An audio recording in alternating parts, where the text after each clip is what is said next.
Okay, let's start. Kita nyo ba? So I think we can finish this week naman. So this will be the first topic ng finals for heat and mass transfer. Actually, yung kasunod ng lecture is actually on the separation process already.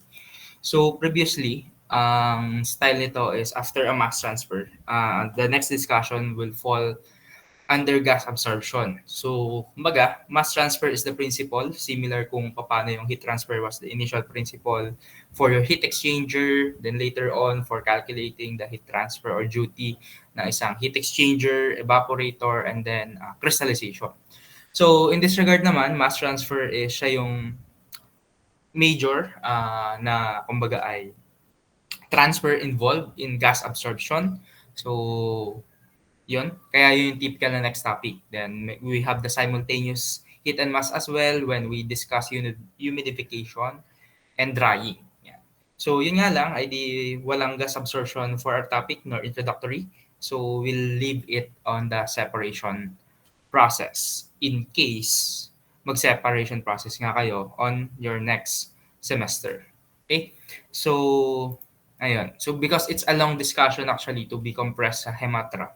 So that's why actually kaya namin before during our time ganun yung style. So nasa amin yung heat and mass transfer. Then in terms of separation process, it was a combined separation and particle technology. So sa inyo pinaghiwalay, so medyo lumawag yung separation process. So doon na lang siya pala inilagay. So when my first academic year here, so na-observe ko yon. So eventually nilet go ko yung gas absorption sa Hematra.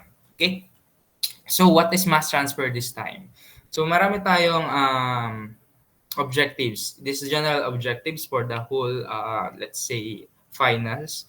So the first one is, of course, you're able to at least derive or understand yung the general mass transport equation. So pinaglalaroan kasi natin yung equation na yon, so it can apply to a lot of stuff. Yan.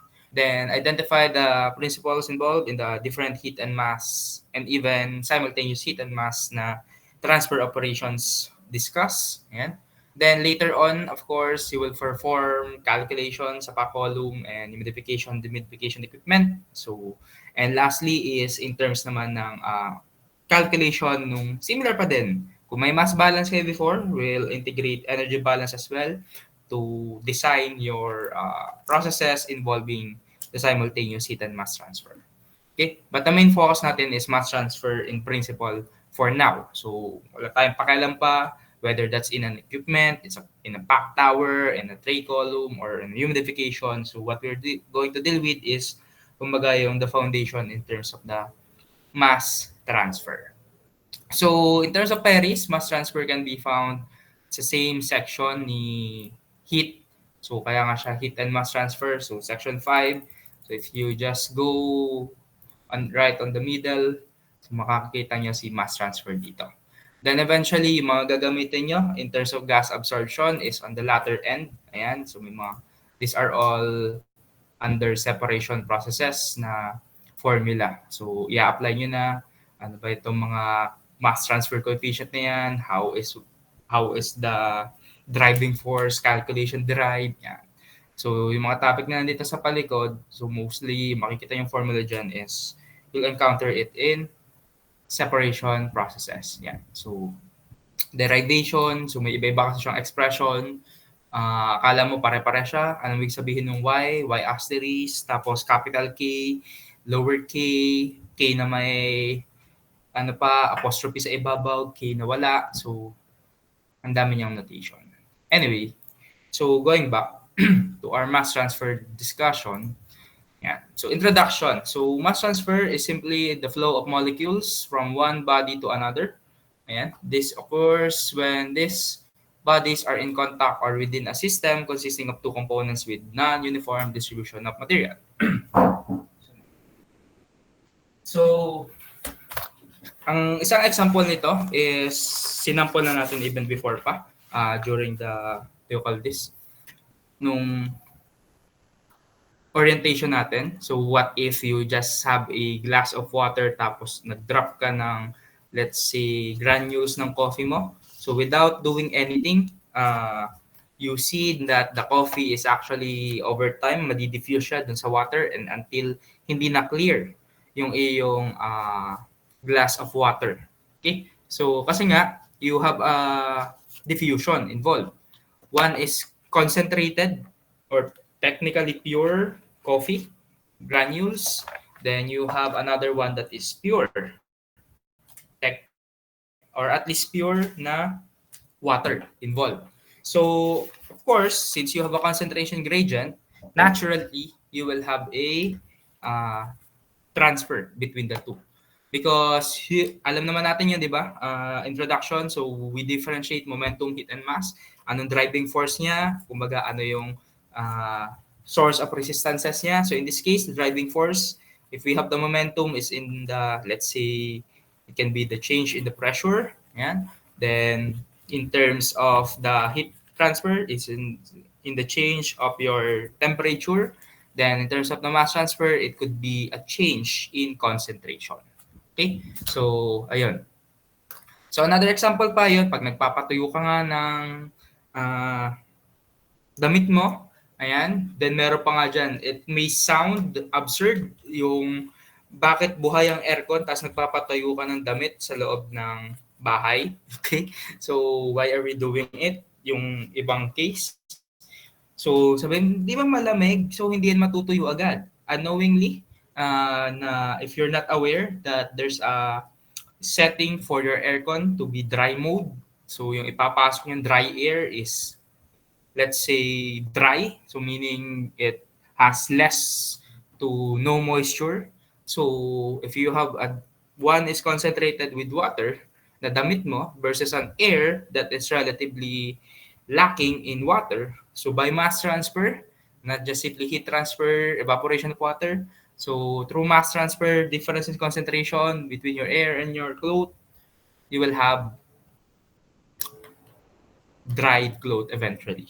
Okay? Nag-diffuse siya. Then ayun, pag may water evaporated then from a spill, so same context. And kasi nga, it's generally mass transfer is you are having a component diffusing. Uh, let's say you have one is proportionally high to allocation where is proportionally low. So technically in terms of your concentration. So industrial mass transfer operations involve, ayun nga, one or more components from one phase to another, which in turn depends on the transfer within each phase. So, it is based on two factors. Similar naman, kung tatandaan nyo, the rate of transfer process is simply your ratio between the driving force over resistance. So, tanda pa ba yung heat and mass transfer? So, what's the driving force? It's delta T. Tama? Then, resistances. So, iba-iba yung form niya. It depends on your geometry. It can be as simple as 1 over H. If you want to, if it's a flux, so 1 over H. If not a flux, say 1 over HA.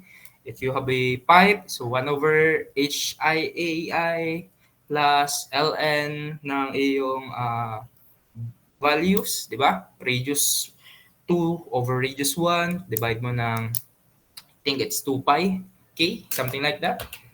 2 pi KL. Yun. So, iba-iba siya. Diba? So, then meron ka din. What if heat exchanger? So, your driving force this time is 1 over in terms of the overall heat transfer coefficient. So, 1 over U. Na your U can involve, let's say, fouling resistances or simply conduction and convective resistances. Then, during your quiz, you actually encountered yung meron ding radiative na coefficient, HR. Diba? So, may ganun. Ayan, mass transfer operations are broadly classified in three categories. One is direct contact of two immiscible or partially immiscible pieces. Then you also have pieces separated by membrane. And you have direct contact of miscible pieces. So, dalawang direct contact, yung isa ay in terms of immiscible, then the other one is in terms of your miscible piece. So, technically, one is pwedeng soluble with each other and the other one is not soluble with each other. Yeah. Then phases separated also. by your membrane. So, may may membrane ka in between. So, mass transfer can still happen between those two. Okay? Especially yung sa water, in terms of water, you have your water treatment. So, osmosis, reverse osmosis. Yan. So, ayan. Then, if you have separation process, biofiltration, so the filter is acts like a membrane pa din. Yan. So, yan. Mga typical example lang. So, if we have Fourier's law, in terms of your heat transfer, so siya yung the law that is governing your heat transfer. This time, the basic law governing mass transfer is called your Fick's law. Okay? So, it governs your mass transfer at the molecular diffusion level. So, sabi nga, ayan, if Fourier is yung iyong heat conduction law for gap, for the diffusion or mass transfer, ang analogous to that is your Fick's law. So, ang importance difference is in molecular mass transfer, one or more of the components of the medium is moving. Meanwhile, in heat transfer, especially by conduction, the medium is usually stationary and only energy in the form of heat is being transported. So, di ba, halimbawa may pipe kayo, you will rarely encounter naman that the fluid on the other side is also flowing to the fluid on the other side. Ang transfer lang in terms of the heat transfer is simply your energy or your heat. Yun. Okay? Meanwhile, sa mass transfer, so it involves your components moving from point 1 to another point, let's say point 2. Yan. And ayun, the general equation for that one is this. So you have JA equals negative DAB. So nakasubscript dapat yon times DCA over DZ. Okay? So, it's somewhat analogous dun sa ating heat transfer. In the sense that your JA is your, let's say, pwede siya maging flux of the mass transfer. Ayan, number of moles diffusing perpendicularly to an area. So, in terms kung previously sa heat transfer, this acts like your watts, di ba? So, kilojoule or simply your amount of energy flowing at a certain time, joule per second. Then you have the area. Ba? Then your DAB is analogous to your K value. So if you have that thermal conductivity in the heat transfer, you have mass diffusivity in terms of mass transfer. Yeah. Or your diffusion coefficient. Then if you have change in temperature in heat transfer, you have change in concentration here, DCA. So take note that the concentration formula will vary, especially for gases. Okay? So baka sabihin nyo, ay concentration. So what if ang binigay sa inyo ay pressure? So how can you relate the two with each other? So dapat alam nyo na yan, di ba? So during your physical chemistry and even thermo. Then Z is the direction of diffusion. So dati meron tayong delta x. It means this is the distance in which the transfer is happening. So it could be a change in your position. So simply the thickness. So in this case, ganun lang din. What's the distance from point 1 to point 2? Where is my mass traveling? Where is my mass being transferred? So, yun. Okay? So technically, same siya ng format. Okay? So you have your Q equals K dt over dx. That's your Fouriers. So in this case, we have the fix. Tapos ito yung minamanipulate. So from that. So ayan, ito yung sinasabi ko kanina. So if you have, let's say, especially for gases in which the concentration is being measured or expressed in terms of its partial pressure, so what you can do is assume, yan, yung favorite yung assumption, di ba? So if assume ideal gas, so ang dali, you can just simply C equals N over V. So the natitira sa ideal gas law, it will be P over RT. And because of this, you now have one of the first equation for a steady state conduction. The flux JA is constant. Also DAB for a gas is constant. So at a certain temperature pressure, you have a specific uh, value for DAB. Okay? So similar kung at a certain temperature or pressure, the K value can be also constant. Yeah. So yan, simply integrate kung kanina DCA and DC. So if upon integration from point 1 to point 2, it will become like this. And napansin nyo, anong nangyari? Bakit baliktad? Bakit A2 minus, bakit A1 minus A2? What happened? Simply because we negate the sign. So negative here, if we have originally CA2 minus CA1, so lalabas yung negative mo dyan. Now my question is, why is it that in this case, bakit inuna natin si point 1 compared kay point 2? Do you have any idea? Uh, I will call via index card. Let's have Lin Shane. Where are you? Yes po. Why do you Actually, think one is... Bakit si 1 ang inuna? Ano kayang possible explanation?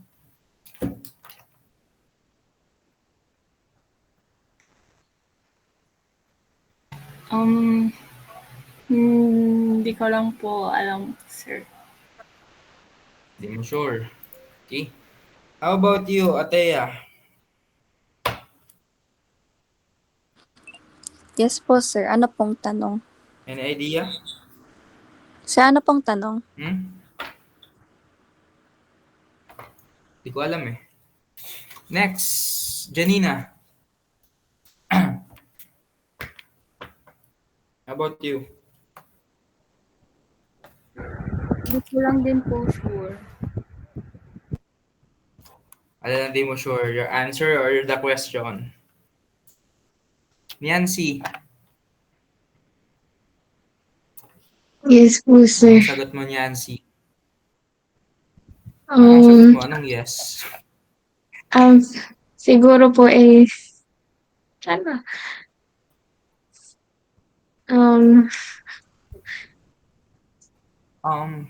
Mas madami pong concentration ng 8 ng 1 kaysa sa 2. Hindi ko po sure. Hindi mo sure? Bakit hindi pwedeng di sure? Tsaka, kapag tinanong nyo kapag papasa kayo, sasabihin ko rin, di ako sure. Frida. Sir, I don't have idea din po. Wala ka rin idea. Okay. Let's go back to Nancy's answer. Sabi niya, hindi daw siya sure, pero she thinks na baka dahil mas mataas ang concentration kay 1, kay 2. So, for example, yung gamitin natin yung example natin kanina in which I have coffee. Yeah. May coffee ako. Alright? So, and I will drop it in this glass of water. So, imagine yung water na lang to, punong-puno at the brink. So, nilagay ko siya dito. And let's say this is, on our notation, this is my A. Okay? So, the coffee is my A. So, which one is my point 1, technically? Alin ang point 1 ko kaya? So, ito, di ba? This is my point 1. And if this one diffuse to a certain point anywhere here, you expect, saan yung highest concentration? The highest concentration would be at this point 1. As compared to any point that it will diffuse at your point 2. And similar, what's the distance? Bakit inuna si Z2 versus Z1? Because if this is point 1, in terms of the Z location, ito yung reference natin. So this can be simply your Z equals 0. Tama ba? So, and on the other side, the other hand, at point 2, that is our distance, actual Z2. So if we even minus those part, higher concentration, lower concentration, higher value, because this is further, overall our result is positive, DAB is also positive, then JA is positive because it speaks about the amount that you transferred. Okay? The negative sign will only tell you what is actually the direction. Kaya dito, if you have JA equals negative JB, it means that the flow or the mass transferred in terms of the A is simply the opposite of your other one. So may mga ganun tayong transfer. So if we have a counteracting, halimbawa from a point B, halimbawa kay tubig, pupunta naman doon sa kabilang side. So magiging siyang negative on this case naman. Okay? Kasi nga, kapag ganon ang case, which is not always, ganon siya. So there are certain application lang. So ang tawag natin doon is equimolar counter diffusion. Ibig sabihin, yes, A is moving to this point, but on a certain then is your B component is also moving to your A. Kumbaga, equal trade siya. Yun. So JA equals negative JB. So this is our first equation. You have to at least try to familiarize yourself with this one. So bakit? Wala ba ito sa Perry? Bakit kailangan mag-familiarize? So well, you can try to find it in Paris naman. There's no problem. So i-check nyo lang sa discussion. Hindi kasi siya apple to apple. Of course, yung iyong magiging discussion here. So, but you can just simply check kung ano yung notations niya. So, yan. Katulad nito, on this part, equimolar counter diffusion. So, kung mapapansin nyo, hindi siya integrated yung kanyang style. So, it's really up to you how you will adapt to Perry. Okay? So, ayun, JA equals DAB. May C lang siya nakalagay dito, DXA over DZ. Okay? Tapos, yan, may ginamit pa siyang kakaibang term. So, C and X kasi ang gamit niya. Right? So, it's up to you kung paano mo siya lalaruin yung equation niya. So, you can just simply combine C times X, then C times X. Ayan. So, because this one is, I think, concentration in terms of, let's say, fraction, but the concentration that we are requiring is not simply percent of a something, we're actually requiring the amount. So, kaya may common multiplier siya na siguro dito na C. Because if you'll notice here, the note that we have on this one is dapat moles per MQ. So, if you have a baseline, let's say, concentration, so tapos sabihin natin that one is 1%, then yung 0.01 mole fraction, then another one is 0.20 mole fraction. So kaya ganun yung kanyang notation kay Perry's. So kaya na lang bahalang mag-align ng formula. Okay? So, or you can find, kung may makikita man kayo, na any other equation related to that. So medyo mass transfer is one of the sections that I hate in Paris. Okay? So, simply because may mga typographical error siya, which we will know later. Okay? Ayun. So, it's up to you to explore this one. Anyway, so let's have simply sample problem number 1. Ayan. Magko-compute na agad tayo. Make sure you have your at least calculators there. So, meron daw akong mixture of helium and nitrogen gas contained in a pipe. So sabihin natin ito, yan, may pipe ako, this one, at 298 Kelvin and 1 atm total pressure that is constant throughout. Okay? At one end of the pipe, at point 1, the partial pressure of helium is 0.6. And at the other end, it is 20 centimeter. So, kumbaga, if meron ako dito nagsimula, let's say this is my Z1 equals 0. Then, later on at this part, I have Z2 which is equal to 20 centimeter. Okay? So, yan. Ngayon, the question is, ayun, meron din binigay na concentration. Let's say, PE2 equals 0.20 atm. Yan. So, ibig sabihin, it's assuming that A is actually sino? Si helium. Because, sabi niya dito, PA2 is 0.20. So, let's write that. So, we have PA1 here, which is 0.60 atm. Then, on the other side, I have PA2 is equals to 0.20 atm. So, what did you notice? There is a change in concentration with respect to its partial pressure ng ating helium. Now, my question is, Kate, bakit kaya ginawang ang A is si helium? Compare mo siya with nitrogen. What can you say about helium compared kay nitrogen? Dapat may kinalaman sa mass transfer ang iyong sasabihin. Nandito ka ba, Kate? Sir, yes po. Gawa po mas gaan po ang helium kaysa sa nitrogen. Paano mo nasabing this is lighter? Paano mo nasabi? What can you, Sa ano po, sir? Sa how can you arrangement prove that? sa arrangement po sa periodic table, sir, yung sa Paano kung binaliktad ko yung periodic table? Ay, sir, molecular weight po. Anong meron doon? In terms of Sir, sorry, ano po molecular ulit? weight. So, Yan. tama na yung sagot mo. Niloloko lang kita. So, so A is typically you want to consider your lighter because it's the one that will actually diffuse. Okay? Not the heavier one. So, si lighter yung mas mag-diffuse compared kay heavier compound. So, typically we assume that as our A. And one way to know, no, not the one way, it's actually the way to know that it's heavier is by just simply knowing which one is actually heavier in terms of the molecular weight. Or if you're not convinced with that, it can be also based on its, di ba dalawa yun? One is atomic size and the other one is atomic weight. Yan. Tanda pa ba yan? So, ano si atomic size? Is the number of ganito. Yan. Di ba? May mga gano'n kayong pinagsasabi. Yan. Ano si atomic weight? So, it's addition of neutron plus proton. Tama ba? Mali-mali na tinuturo ko sa inyo. Okay? Yan. So, yun yung way natin para malaman natin that one is bigger than the other. So, you have to know which one. So, in this case, ayan, we have helium to nitrogen. So, simply direct substitution. O, ayan, bakit ito naging from Ca over dCA over dC is naging ganito ang notation. Because, anong ginawa?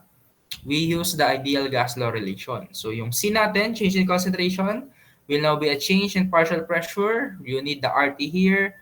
So, simply have a direct substitution on this portion. So, what will happen is, yan, wala na. Walang anything na magpapahirap dito. So, just simply write everything. Okay? So, substitute. Given naman si DAB, sana all given. Yan. Dahil later, tuturuan natin kayo kung paano yan hanapin. So, kapag ganito yung simple problem, yan. So, 0.687 times 10 to negative 4 m squared per second times what is the partial pressure? 0.6 minus 0.20 atm. What is our temperature? Okay, let's say it's 298 Kelvin. What's our change in the distance? So, 20 centimeter minus 0. So, 0.2 meter minus 0 meter. So, why did I use this notation? Bakit 0.08206? Because I need to eliminate this sum portion, yung mga m squared stuff, okay? So I can only eliminate that if my unit of volume is in terms of liter per mole or the molar volume or m cube per k mole. So, maalin yun. That marunong kayo mag-inter-exchange na hindi siya laging liter atmosphere, mole Kelvin. It can also be, parehas na siyang divide ng 1,000 K. It will now be m cube atm K mole per Kelvin. Okay? So, nothing hard on this one. So, what's your answer? Did you get the same 5.62 times 10 to negative 6 kilomole helium per second is being transferred per unit area, which is square meters. Dali, di ba? Well, sinasabi ko rin naman to during conduction, madali. Pero, nung nag-check ako, bakit hindi pa lahat ay nakakakuha? Ayan. So, di ko alam. Sa ba nagkamali? Yung iba nga hindi na sinama si convective heat transfer Talagang nag-conduction lang. So, don't know. Anyway, mukha tayo nagfa-finals na pero may midterms pang sa inyo. Nag-aabang. All right, next one. So, any question here? Madali pa naman. So far, so good. Baka nga tapos natin to tonight. Kasi most of the problem here ay direct substitution. So, mostly formula yung dinidiscuss ko sa inyo. Then, previously, half of this was actually dry lab exercise na. Ganun siya ka-simple. Ang tinuturo ko lang is those typical na pwedeng lumabas sa board exam and yung the key principles. Okay, before I forgot, record ko lang to. So yan, next is let's discuss the diffusion coefficient. So if you remember, we discussed before the thermal conductivity. Thermal conductivity for gases, thermal conductivity for liquid, for your solid. So may iba-iba siya.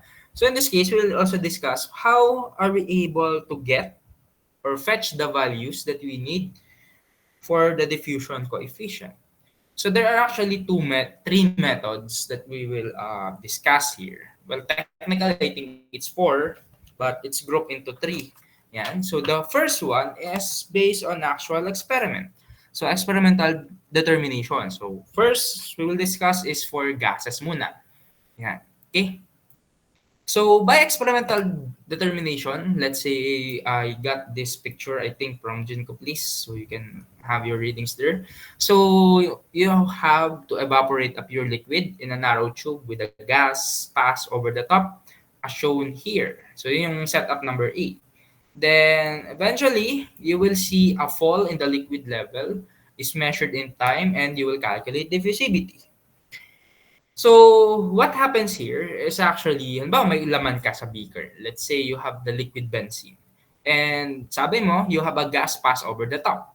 So, we know that this liquid benzene has a tendency to evaporate. And so, although you may not see it, but it's actually evaporating. Okay? So, may maganda tayong, especially, sige, ano yung alam natin madalas mag-evaporate sa bahay? Pag iniwan mo lang basta-basta. So, may alcohol ka, di ba? So, kaya yun gusto mo, may takip. Because it's volatile. It can evaporate.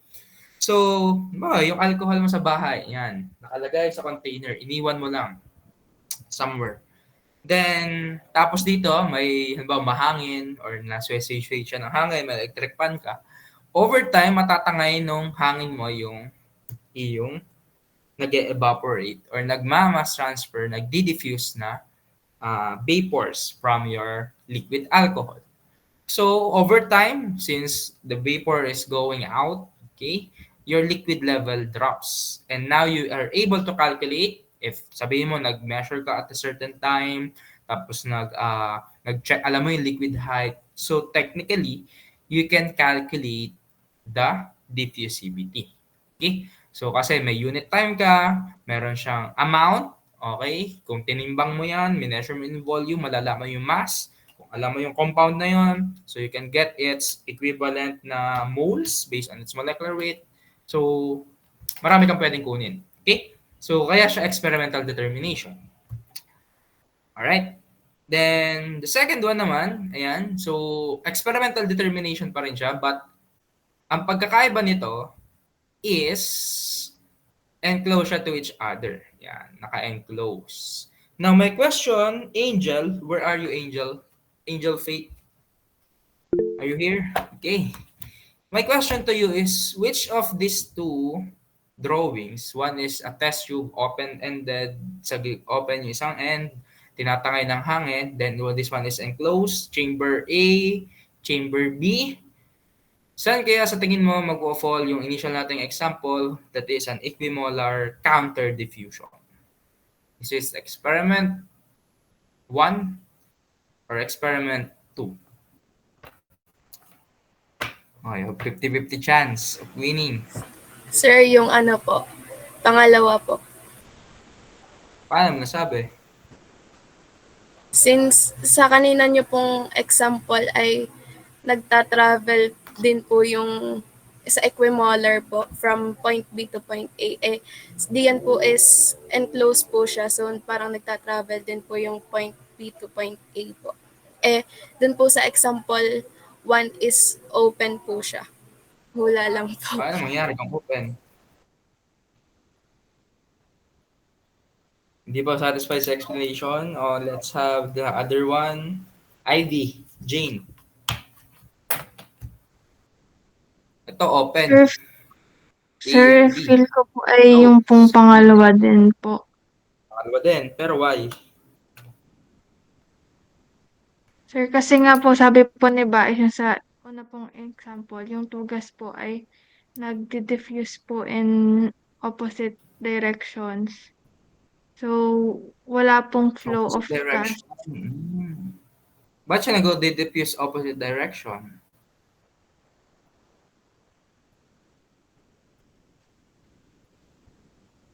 Anong ginagawa niya sa isa't isa? O, momentum. Parang nag-momentum transfer niya. No? Anong ginagawa niya sa isa't isa?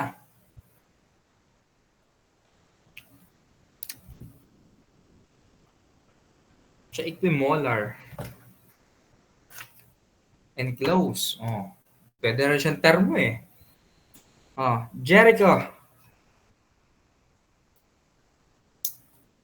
Dito ka ba, Sir, Jericho? sa akin po yung pangalawa din. Oh, pero bakit? Ba't yan ang Kasi po equimolar? mas makokontrol po yung amount ng moles pag nasa container, pag naka-close. Kasi po pag open, ma-overpower po siya ng air, ng surroundings.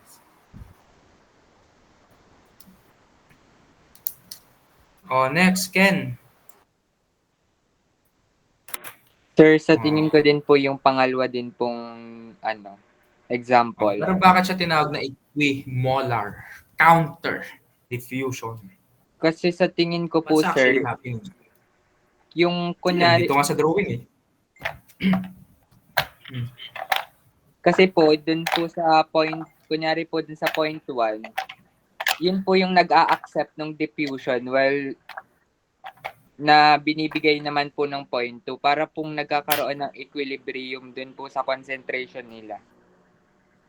Nagkakaroon ng equilibrium saan? Dun po sa parang concentration po. Concentration. Simply because your system is enclosed. There's no way A will go out. There's no way B will go out. So, if this is a lighter gas and this is a heavier gas, as Ken mentioned, they have to attain equilibrium in terms of concentration. Oh, ito, versus chamber this. So, you don't expect na mananatili itong pure A, mananatili itong pure B. Because what will happen is this lighter gas will go to the chamber with a pure gas B. Pero hindi pwede na lahat ng A is laging pupunta lang dito. Because, ano mayroon din sa kabilang side? Ito mawawala ng, imagine nyo ito, itong void space na to, mawawala itong void space na to, lilipat dito. So, in order for this space to go here and maintain pressure, so, if it displays this area here, itong bilog na to, siya yung magdi-display sa area or sa volume na iniwan initially ni A. So they will repeat cycle until eventually both of their concentration goes down to the point that they are now in equilibrium. Okay, so meaning the amount, how many moles is contained in this space being diffused by an equal amount in terms of the moles of this gas, so dapat equal yung trade. Kaya siya equimolar. Bakit siya counter? Simply because one is going from A to B, one is going from B to A. So counteracting siya. So equimolar counter diffusion. Ngayon, anong tawag natin dito sa isa? If one is equimolar, ano naman kaya yung tawag dito? This one is called unimolecular diffusion. Okay? So, or mahaba actually yung tawag sa kanya. Ito, yung description niyan. Diffusion of A through a stagnant, non-diffusing B. So, ang ibig sabihin lang nito is, in this case, what is happening is unimolecular or unidirection. you will not encounter that your air is actually diffusing papunta kay liquid benzene. Okay? What is happening is liquid benzene will just continue to evaporate A to 1 to 2, 1 to 2, 1 to 2, and tatangay lang siya ni whatever is stagnant air mo sa ibabaw. Okay? So, but this B will not diffuse papunta kay liquid benzene. So, that's the two cases that we will generally have.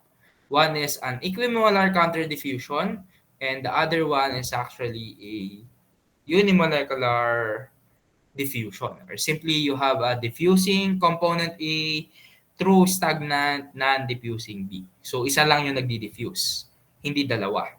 Okay? So, yan. So generally already explained or kung anong meron dito sa experiment na to. Ayan. So after that, so madedetermine me over a certain time ano yung average concentration eventually ng iyong vessel. And based on that, you will determine kung ano yung diffusivity niya via this certain equation. Okay? So anyway, so much for the experimental. Hindi man kayo makapag-experimental on your real case. So pwede naman tayo, what if nakapag-experiment na ako and now I have data. So take note, experiment. So sabihin, hindi lahat magkakaroon ng data. Hindi lahat ma-explore yung certain temperature. And kung mapansin nyo dito sa table coming from your Paris, which is table 2-141, so may mga certain temperatures lang siya na makikita ka. Okay? For example, you have acetic acid, acetone, butyrate, formate, whatever, yan. So lahat sila is nakabase sa 0 degree Celsius. Tapos, hindi lahat is na-evaluate mo kung saan siya nag-diffuse. For example, na-explore ko ba yung diffusion of aniline to, let's say, oxygen? No. Wala siyang data. Or how about argon in terms of air? Wala rin siya. Pero meron siyang argon, nagdi-diffuse kay nitrogen. So may mga ganon because, again, this is a experimental data. So without the experiment, you will not actually have this data. So ito lang yung kumbaga napatunayan na, ayan. So these are some typical data and given. The values range from 0.05 times 10 to negative 4 where a large molecule is present to about, let's say, 1 times 10 to negative 4 where H2 is present at room temperature. So siya daw yung typical na range. Okay, so later, mamaya natin titingnan tong numbers na to. Okay, so hayaan nyo muna yan dyan. We will get back after C. So, nakita nyo na ba to? Table na to in your Paris? Nakita naman? Okay. So, this one is from Ginkgo Place, the other one is in Paris. So, syempre, Paris ang gagamitin natin. Okay, reference lang natin to. Ito na. Number C. Since not all cases, not all temperatures, not all compounds, not all pressures can be evaluated, we should be able to determine the diffusivity, at least based on the prediction. So this is not actually theoretical value, but rather this is a prediction. Kumbaga, I will predict the value, and pag nag-experiment ako, i-check ko how close my prediction is to the actual. So don't confuse that this is a theoretical value. Yes, it's a theoretical in the sense na value siya, pero it doesn't mean na siya yung tama because we are just predicting the behavior. So technically, your actual should be your reference. Kumbaga, if I have an actual of 1 and my prediction is 0.9, so it just means I am off by 10%. So 1 minus 0.9 divide 0.9. Okay? So something like that. So mas maliit ako or actually negative 10%. I'm lower by a factor of 0.1. Ganun. Okay? Because your base is your actual. Hindi mo pwedeng sabihin na yung prediction mo, siya yung tama. So parang pag nanguhula, yung mga mababasa ka, hinuhulaan nila kailan daw yung big one. Ang dami ng hula, di ba? O lalo na pag mga religious na hula, dadating na si ganito. Yan. Kung sino-sino dadating, pati si Gibbs. Yan. Hindi na niya napigilan yung bagyo. Okay? So, or kung ano-ano man, na kalamidad. Yan. So, it doesn't mean because there's a calculation, it's already true. Because what we're just doing is only predicting. So, you cannot assume that that will reflect your actual. But at least, you have a makikita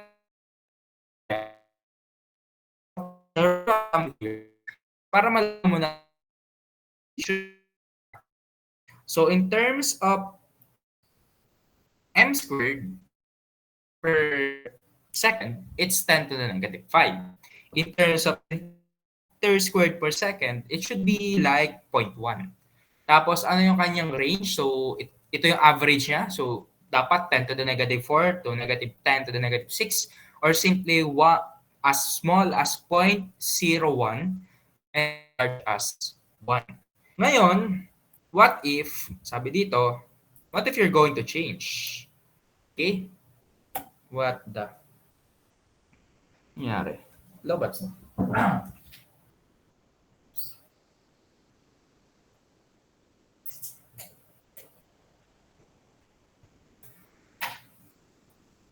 Paparamdam yung hotspot. Oh, yeah. So, what if, ayan, so malalaman actually tayo theory that the diffusivity times the pressure is actually constant. And there's also another one, the diffusivity is directly proportional to T raised to 1.66 to 2. Pero syempre, hindi naman tayo pwede mag-calculate ng range. So later on the next slide, we will know ano yung mga certain powers that we can actually use within this range to be about in the error of 10%. Okay, as much as possible, we want minimal error. Yeah. So then you have the liquid. So later on natin discuss, then solid, whatever. So for the gas phase, it's, alam mong mali ka kapag ang nakalculate mo is not on this range. Okay? So baka pang liquid yung na-calculation mo or you forgot to convert. Yun. So at least meron kang rule of thumb that you can actually check. Okay? Yan. So typically pag wala yan dyan, mali yung sagot mo. Alright? So ito na yung different predictions that you can find in your Paris. So just go down a bit. Makikita mo tong rule of thumb and this is your correlation. So dito na magsisimula yung mga typo error niya. So as you can see, may iba-iba tayong cases. So you just read what are those cases. We have binary mixture, low pressure. So ito yung typical na gagamitin natin. Most especially si Fuller-Shetler-Giddings equation or si FSG. Yan. So yan yung ginagamit typically. Simply because it has the lowest error. So 5.4% compared to Wilkely 7 and Chapman and Skog 7.3. Now, the other one or the other reason, I think it's explained on the slide, that why we are using this Fuller-Shetler-Giddings over the rest is may mapapansin kayo dito na meron tong dalawang equation na wala si FSG. And that is ito. Yung ganun. Yun. I forgot. Omega sign ba to? And this one. Yan, I forgot kung ano ba.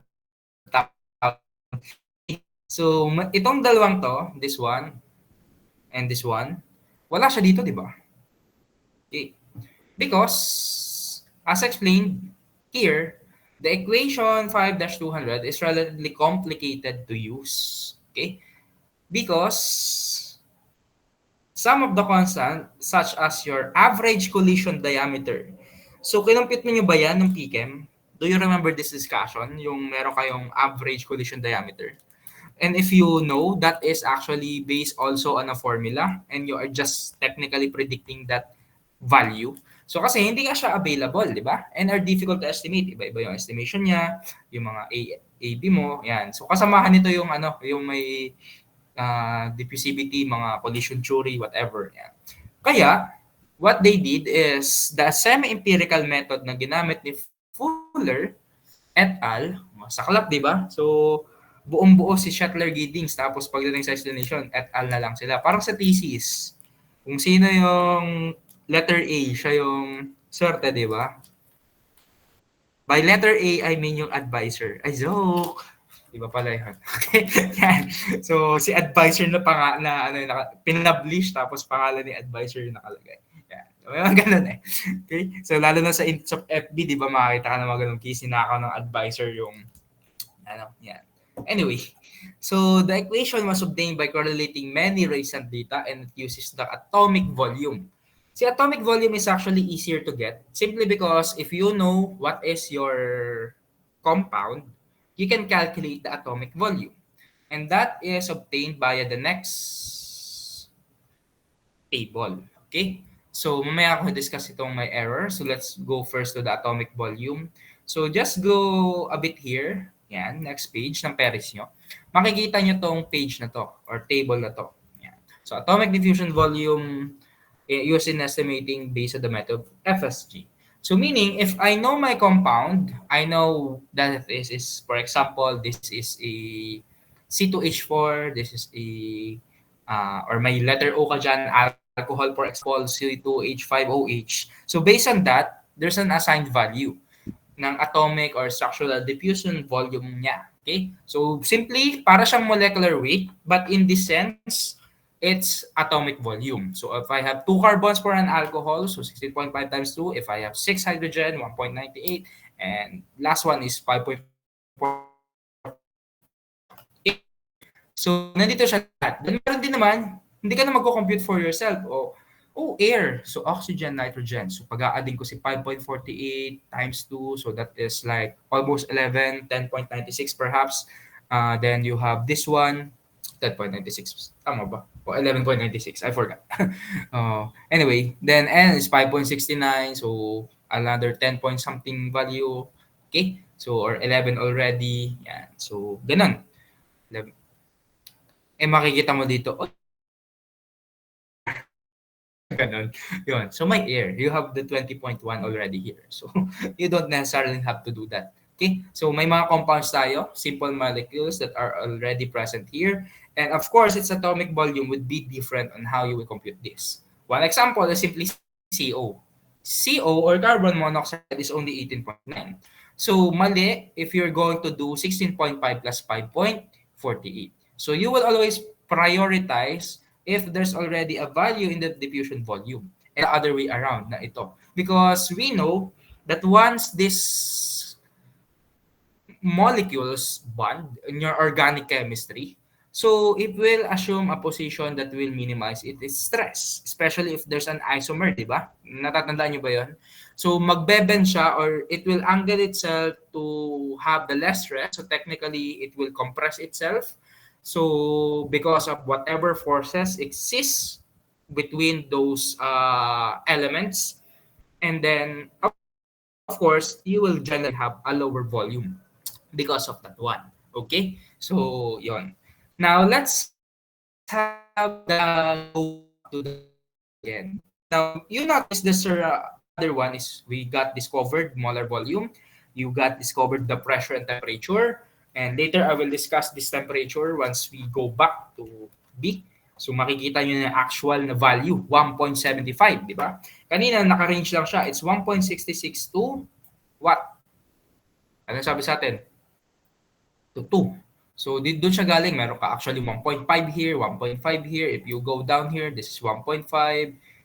This is TR, reduce, I think. Yan, whatever. Pero in this case, 1.75 yung gamit natin. Okay? Now, what is MAB? MAB is your, I would say, like an average molecular weight. But the problem on how this was used on the formula is technically, this is your MAB. Technically, ha? Tama ba? 1 over MA. Kaso nakailalim na siya eh. 1 over MA plus 1 over MB. In-over mo siya. So yeah, average siya. Ang problema is the way that it was used on this formula. So this was actually redundant yung form niya. Okay? So the correct one is actually tama to yung equation based on the average molecular weight. But the way it was used is ito dapat kasi is not as an MAB. But instead, it should be 1 over MA plus 1 over MB raised to 1/2. So it means it's not really this equation. Okay? So else pag ginawa mo to, magkakamali ka ng sagot. So ang correction dyan is either simply block the 1/. Yun nga lang, ang tendency mo, pag ginamit mo siya and calculate your average molecular weight, hindi na to formula ng average molecular weight because naka 1/MA siya. So it means your unit is already the reverse of a molecular weight. So tama naman siya sa original meaning niya, but the way it was used for all this formula is incorrect. Okay? If you're going to plot this or plug this equation here, it should actually be the reciprocal of it, this value. So technically eliminating your 1/. Something. So bahala na kayo on how you will eliminate your queries. If you don't really need yung so mas madaling tandaan na sa halip i-correct mo lahat ng equation na nandito, simply correct siya tawag na average molecular weight. Okay? Kuha ba yun? Nag-guess niyo ba? Because ito yun lang yung kailangan natin eh. So if this is one we need to. So 1/MA is technically 1/MAB. And in this case, ito is 1/MAB. Or imagine you're going to correct all of this. So ikaw na yung bahala doon. Alright? So let's have an example. Okay? Sige. Sample problem tayo for this one. But, saglit lang. So, tayo slide. So, natin ito. Balikan muna natin on how are we going to use this FSG in what if we're going to check. Bawa, mayroon na tayong data. And all we gotta do is relate that data to a change in pressure and a change in temperature. So what we will do is simply use any of this method. So the very thing that you can actually use is the FSG. You need to get what is the ratio between the temperature and pressure or relationship in comparison to the AB. So bakit naging constant yung natitira? Okay. So let's explore the equation. Mas madali actually ito kapag siyang ipakita agad. So if we have this, kitang-kita natin that the 0.01 is already constant. Tama ba? The MAB is a constant value because saan siya ba naka-base? Is it based in temperature and pressure? Is the temperature and pressure gonna change? No. Because A will remain A and its molecular weight will not change. B will remain B and its molecular weight will not change. Hindi mo pwedeng sabihin that nitrogen suddenly is not 28.02. Sasabihin mo it's already 280.02. So that's a massive breakthrough. Okay, baka maging Nobel Prize awardee ka na in chemistry niyan upon discovery of that. Okay? But naturally, we will know that this is constant. Same scenario, if the formula, the chemical formula for that compound remain the same because galing lang naman to sa same table. Siya dependent. Okay? Dependent siya formula mo. You will not say C2H4, okay, will no longer be ethylene or ethene, okay? So sasabihin mo, may bago na kitang formula. It's already C2H5. That's the new ethylene. So it will not make sense because based on your org chem, that's not a compound. That's not a complete compound. That is actually just an R to whatever is attached to that. C2H5, di ba? So, nagkulang si ethane mo. So, nagkulang siya ng isang H. So, anything can actually kabit to that radical. C2H5 that. So, pwedeng OH yung kumabit, thus making it an alcohol. Pwedeng iba-iba. Okay? So, mababago. In this case, all of those I mentioned will be reduced to a K value. And ang matitira na sa'yo is equals to whatever is this value K, T 1.75 over P. So, meaning, the diffusivity has, the higher the temperature, anong tendency? Mas magdi-diffuse. Tama naman, di ba? Okay? So, the hotter the gas will be, so the more kinetic energy is meron sa iyong gases, so the more nagagalaw siya, the more na magdi-diffuse siya. While in the pressure case, it's reverse. If you have a higher pressure environment, okay, kapag nanonood ka ng anime, di ba? Tapos biglang tinaasan yung pressure, gravitational magic. Oh, gano'n yung gano'n na isipin mo. Nakakagalaw ba yung kalaban? So, hindi. Or, hindi. So, in the same way, gano'n yung style ni gas. If you have a higher opposing pressure, it's like you're going to limit the movement or you're lowering the chance for or the tendency of whatever gases you have to move. So, ganun yung ano niya. So, opposite siya. So, if we're going to relate, yung aking previous example, bakit ako meron dito ang certain value, you can actually try to use that. Okay? So, bawa, I will use, sinong ginamit ko dito? Halimbawa to, si Annalyn. So, since given yung data, di ba? We know this is actual. What if we only know 0?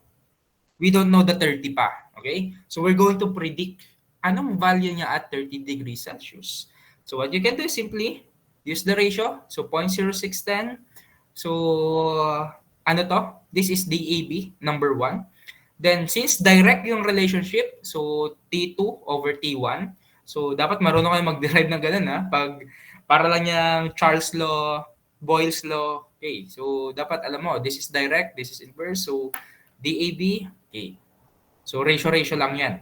So, for those confused, anong ginagawa lang? Anong technique nyo dito? Halimbawa, this is DAB. Yan, halimbawa to, ha? Anong ginagawa nyo technique dito?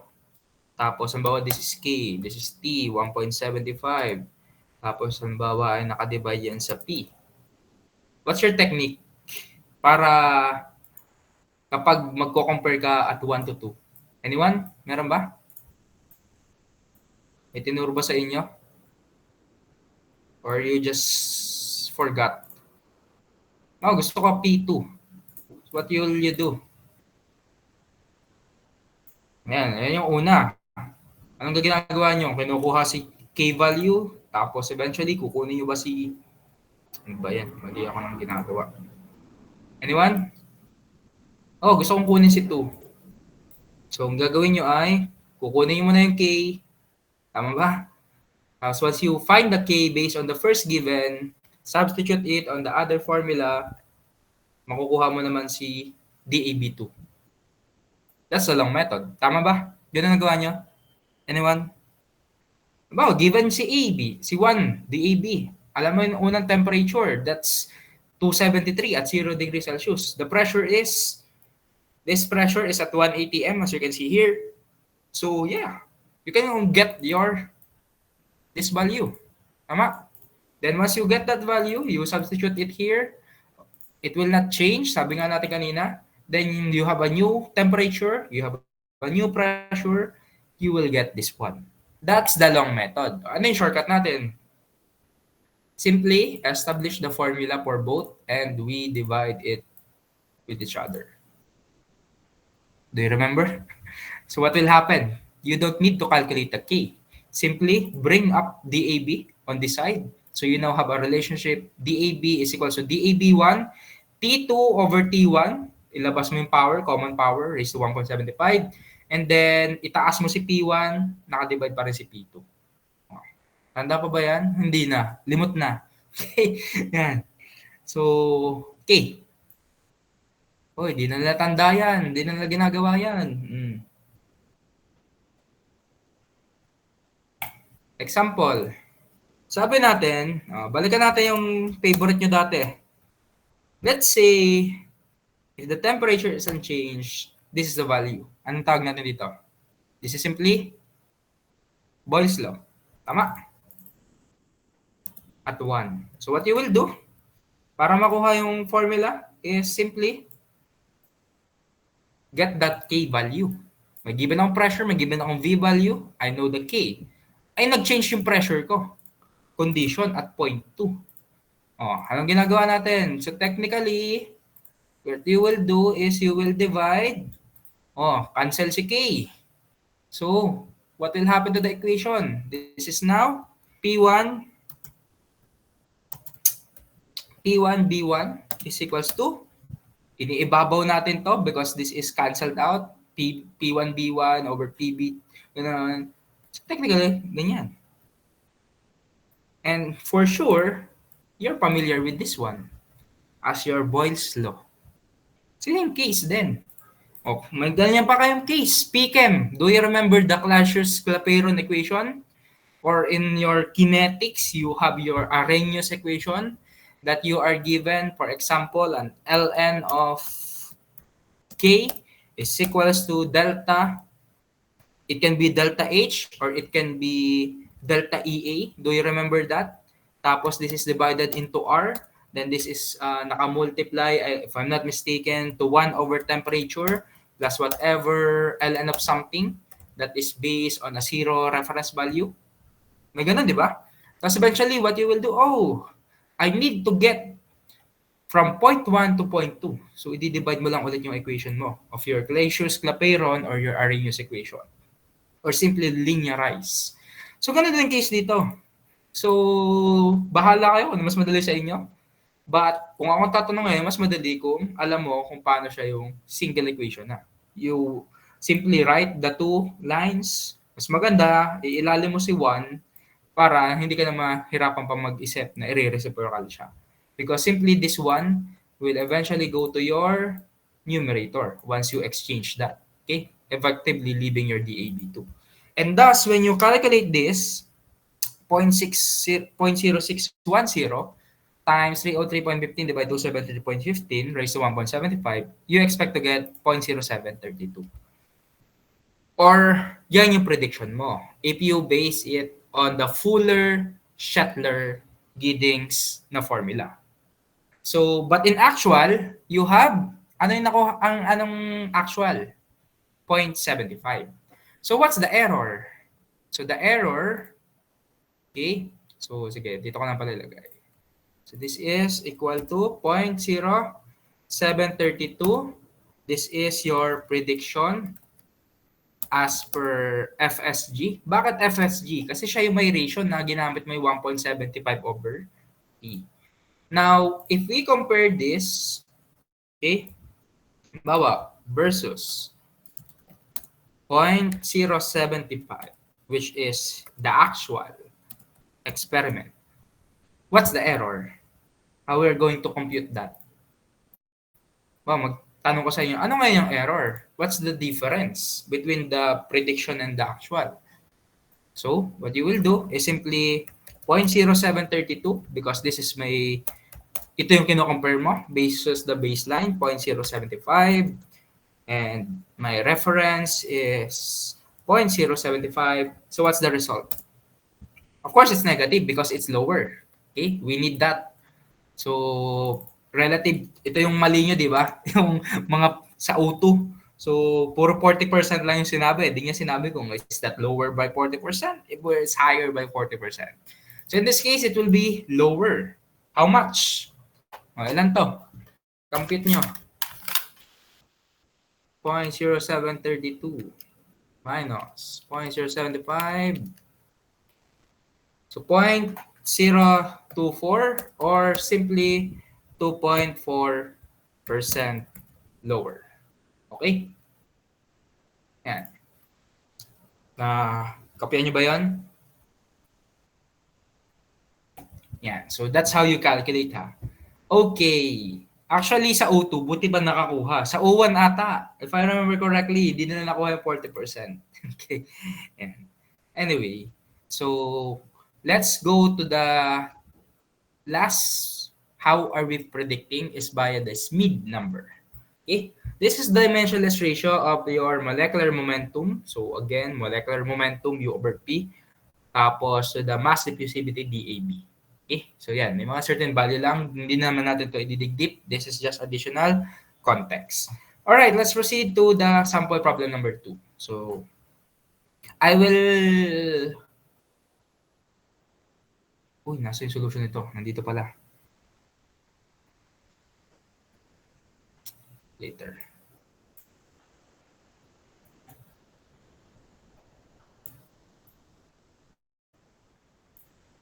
So, yan. O, di ba? The relab exercise to, pero hindi lahat.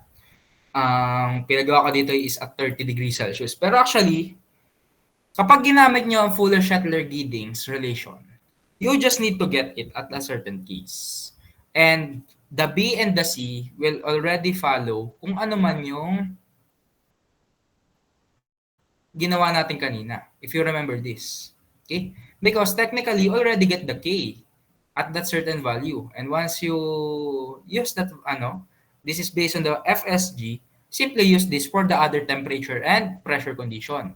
You don't have to redo everything. Kasi nga, you know that the K will remain the same. You only need to get it at a certain condition. Bahala kung gusto mo kunin at 0, kay 30, or even the change in pressure 0 to 2. You should get the same answer because you have a constant K. Your molecular weight will not change, your molar volume will not change. All right, so let's have the first example. Okay, so we have a normal butanol diffusing through B.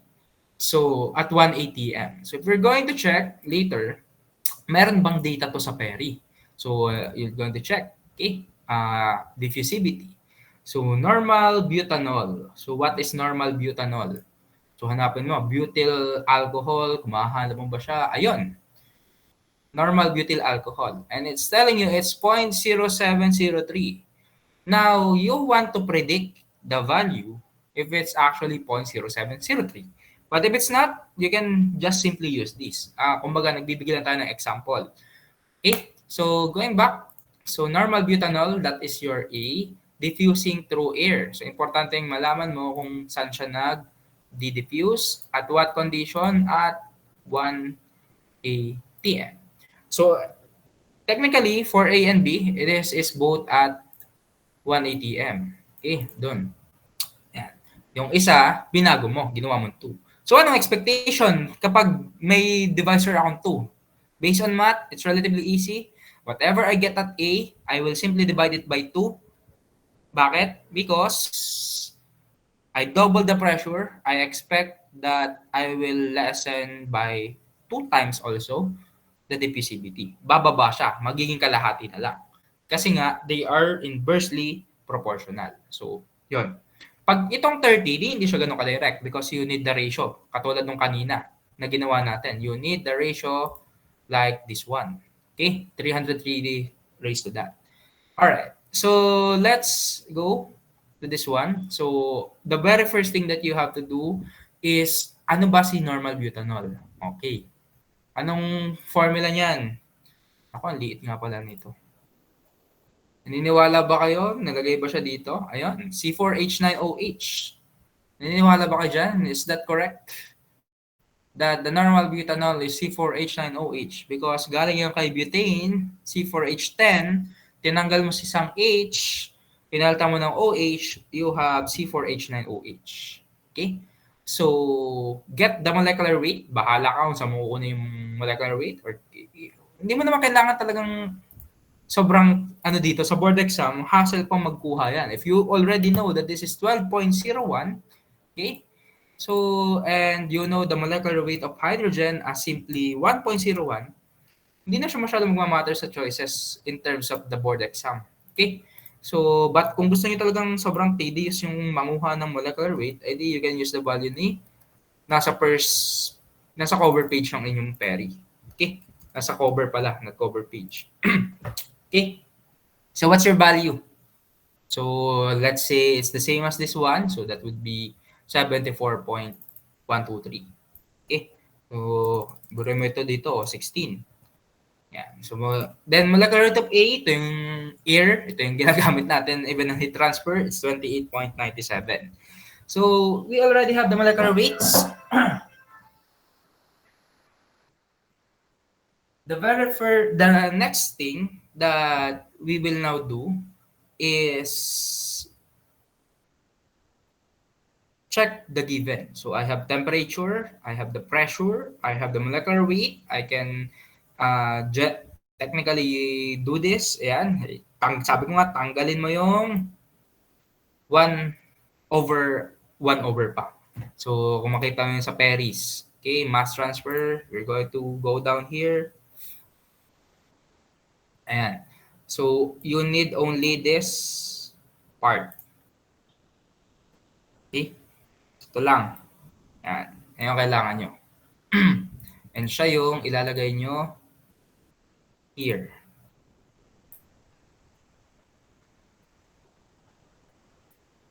Yan. Oh, bakit below? Okay, next. Find the volume. So sabi nga natin, 1 is for air. Okay? So this one, it's coming from your air. So 20.1.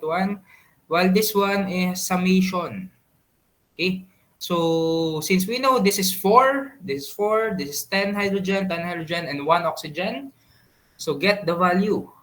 4 times 16.5.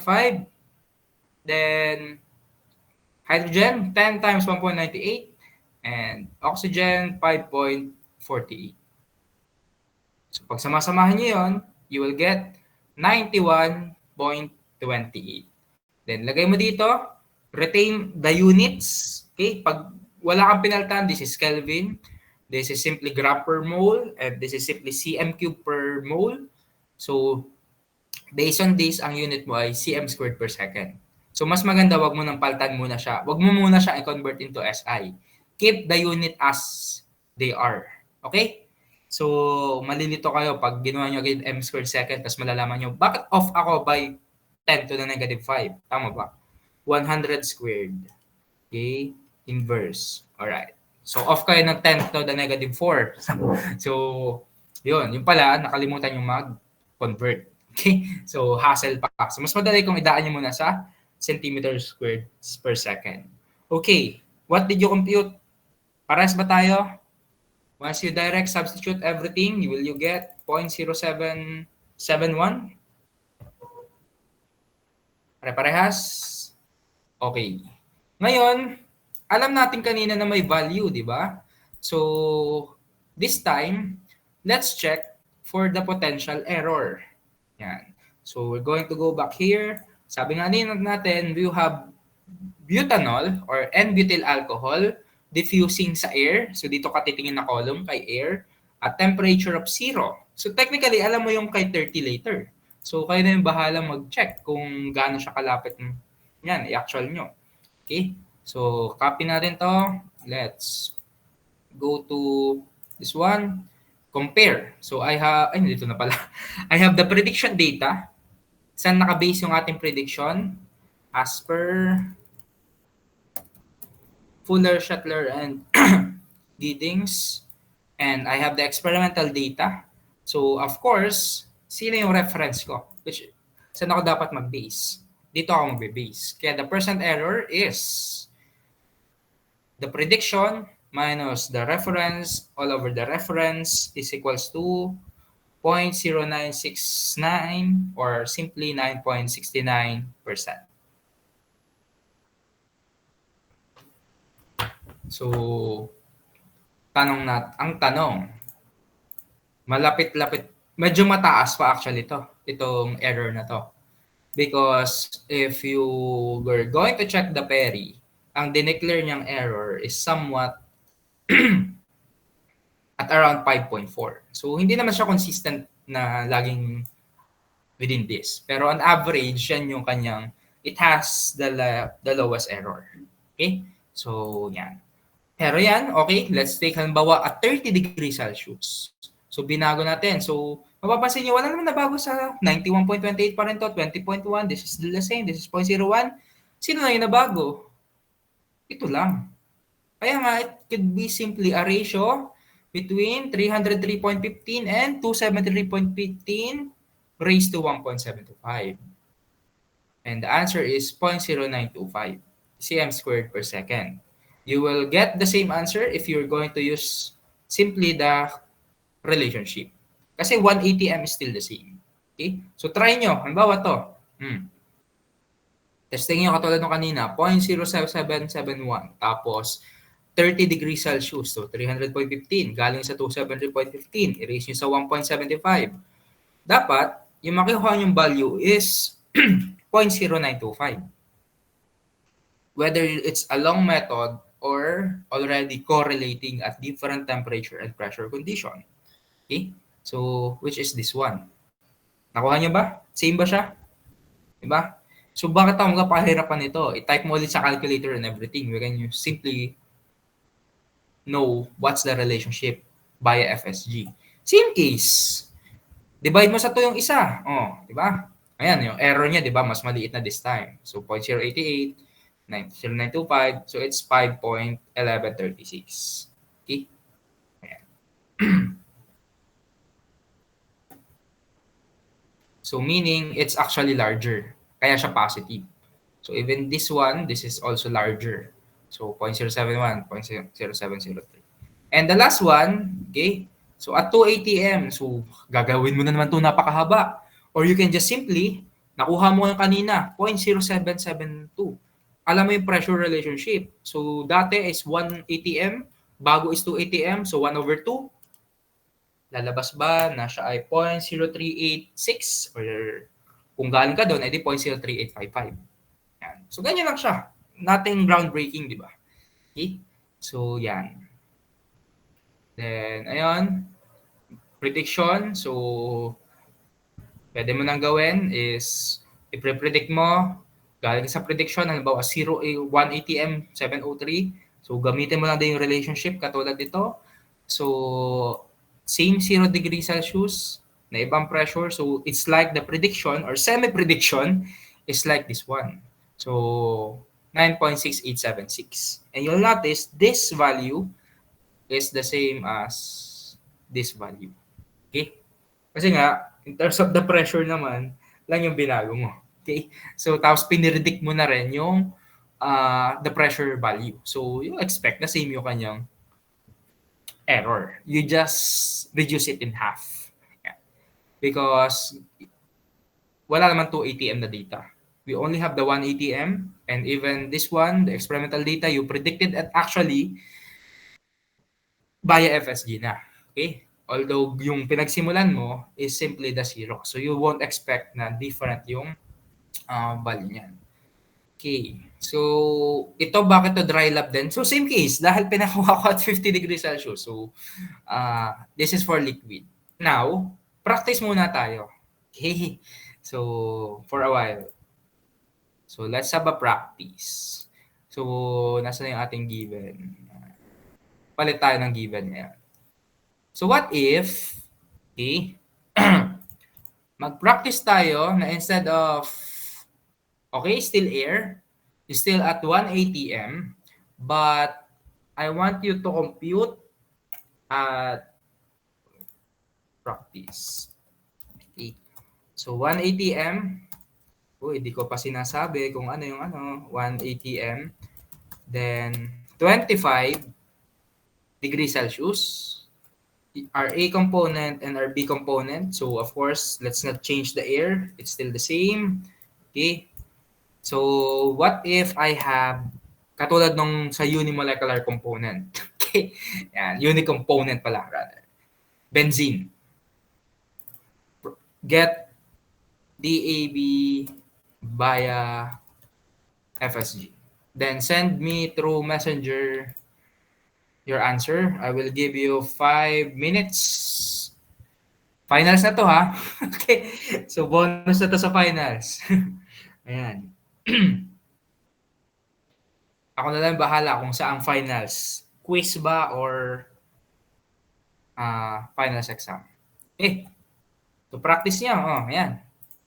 1 ATM, 25C, benzene, A, B is air. Then send me via chat. 5-minute timer. Makapag-practice kayo.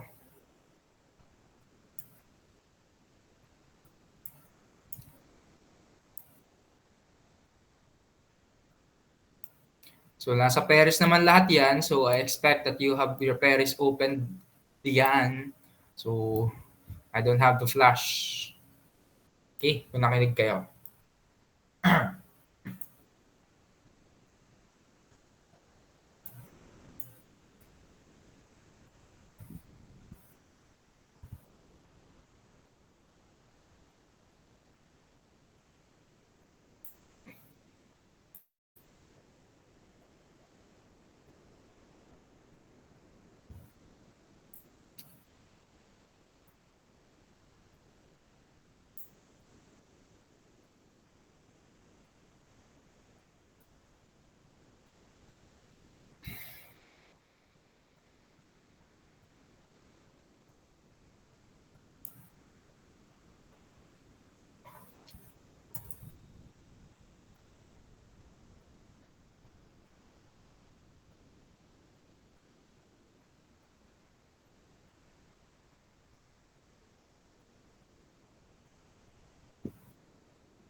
Ano, tapos na?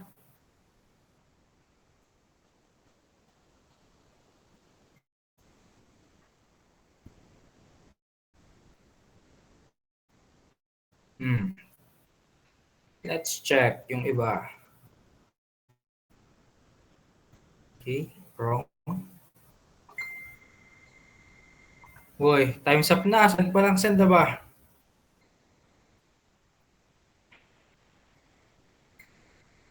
Ang sagot niya. Tingnan natin. Hanggang 8:15. Okay.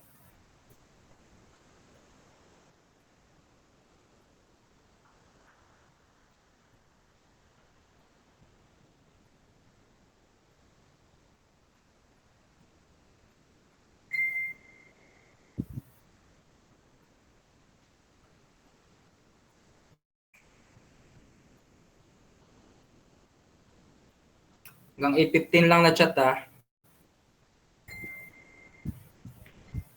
Huwag nang mag-send. Kulo ko sa inyo. Pag mali, mali.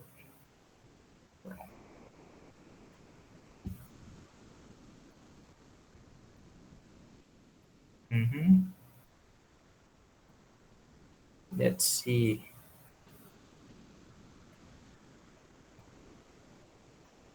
Nag-send pa talaga eh.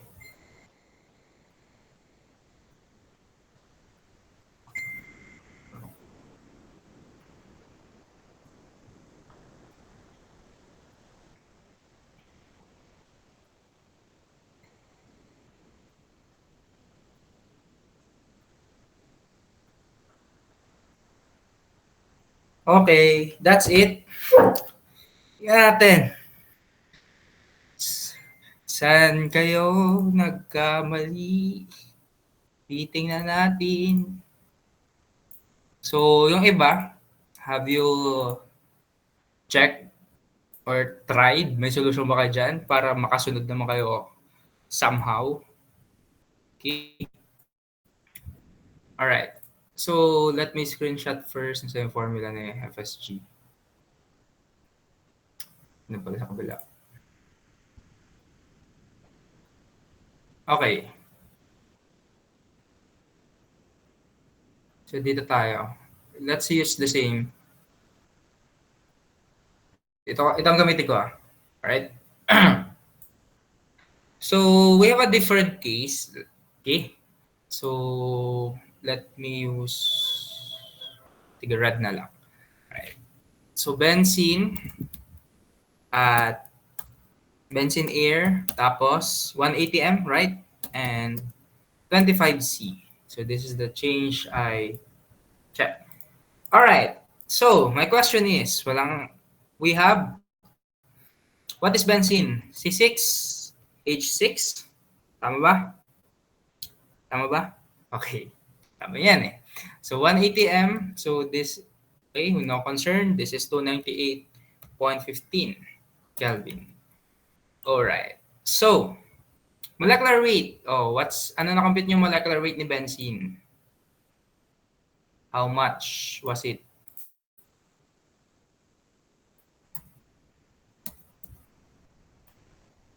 Yan ang molecular weight niya. So, kapag shortcut nyo lang, 78.11, okay?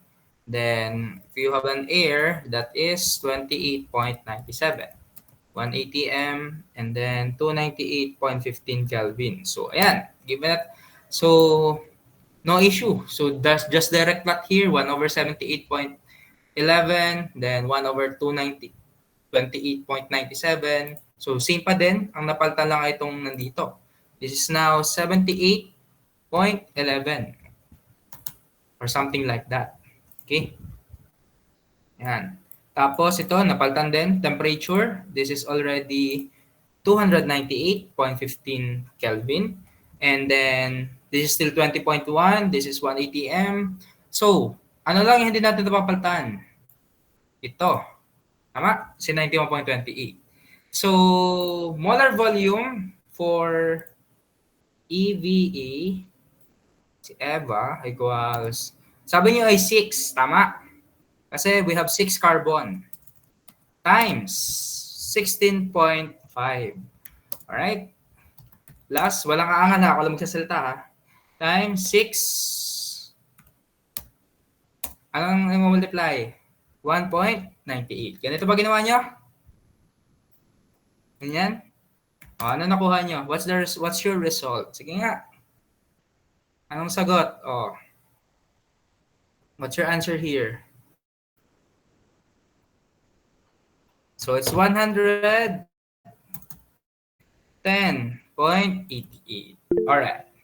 Again, disclaimer, huwag kang magsasalita. So, substitute 110.88. So, what's your answer? If this is benzene. Benzene air. 25C180M. So, what's the answer na nakuha nyo?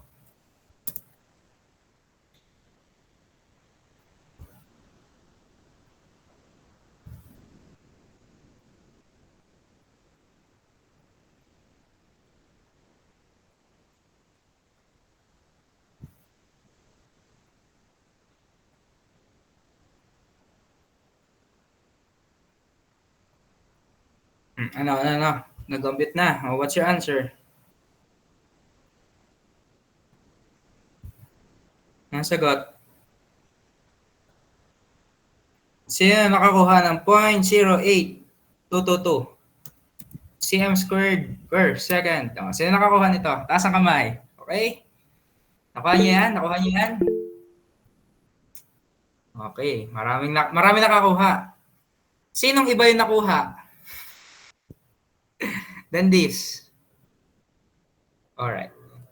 But I don't think this is correct. Quird, will you explain what went wrong to their calculation? Dito ka ba, Quird?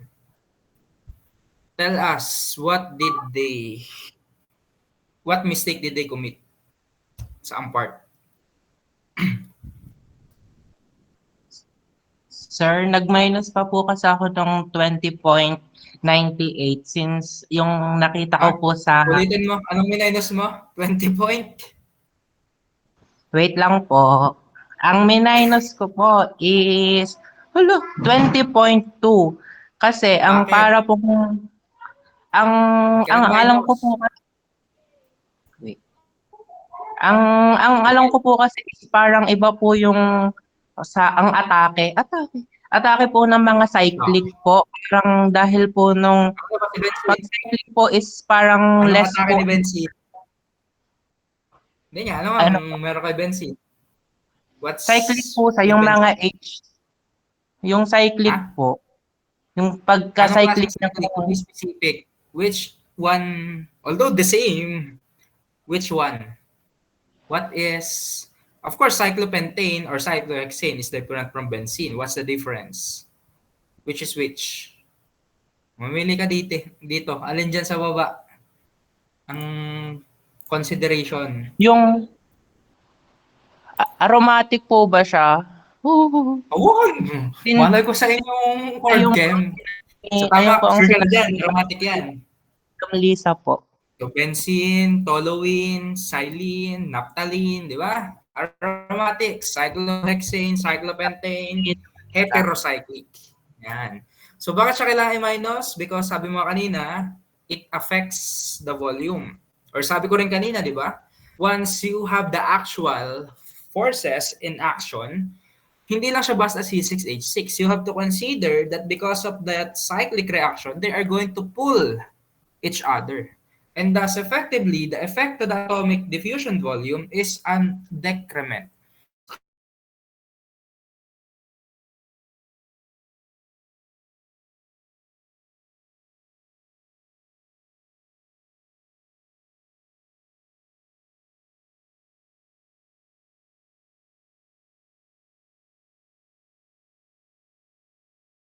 Result here, this should be, what's my new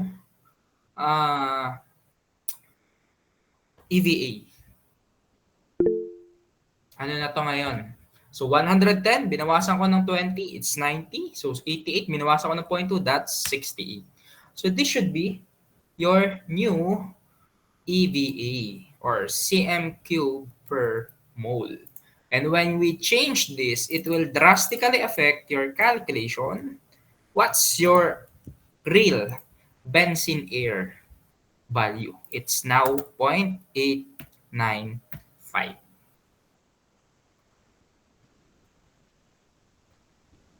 Oh, baka malito kayo. Ilan yung aromatic ring? Plus 1 times. Isa lang naman, di ba? Yan yung favorite nyo i-drawing nun eh. Paano nyo ba yung dinodrawing before? Anong style nyo? Di ba ganyan? Oh. Pag masipag ka, ganyan ka. Alright, alright. Masipag. Ito, hindi to aromatic.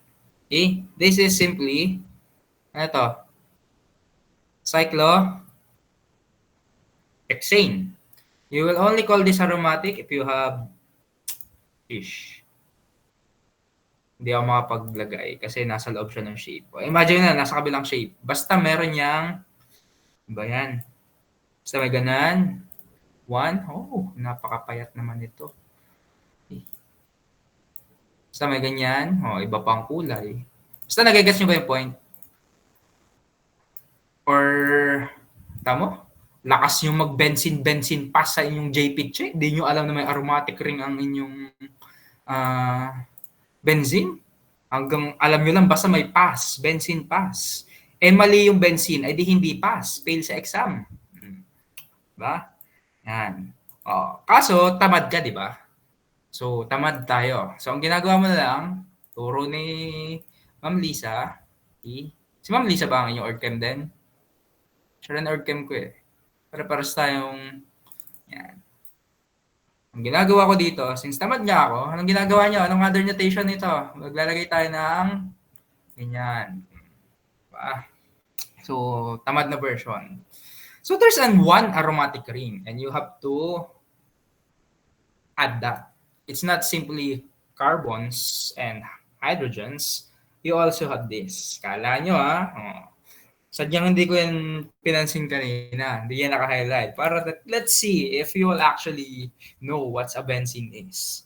Okay, nakuha na ba yung bagong answer? 0.895. Okay.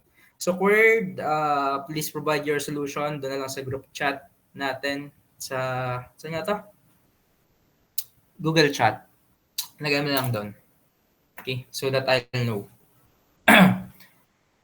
Alright, any question to this one? Wala naman. Wala. Okay. So, let's 8:30 already. So, i-forward ko lang a bit just to show you. So, you can do advanced reading for the liquids. I will send you this na. Same siya. Experimental determination, diffusivity data, you have your corresponding table, then you also have your, this one. So, kung katulad ng kanina, yan. Meron din tayong prediction. So, we have this relationship. Iba na ngayon. This time, it's the viscosity that is affecting our diffusivity. Alam naman natin yan, di ba? The more viscous, so it means the more resistance to flow. Bakit walang effect si pressure? Di ba yan naman typical, even sa conductivity? Pressure has negligible effect in the conductivity in the same way na dito. Because you cannot, or it's hard to compress further a liquid. Gases, you can compress via pressure, tama. But in terms of the liquid, it's like more compact already, that the pressure effect is negligible. It's very malaki yung gap in pressure, you won't see any effect on that.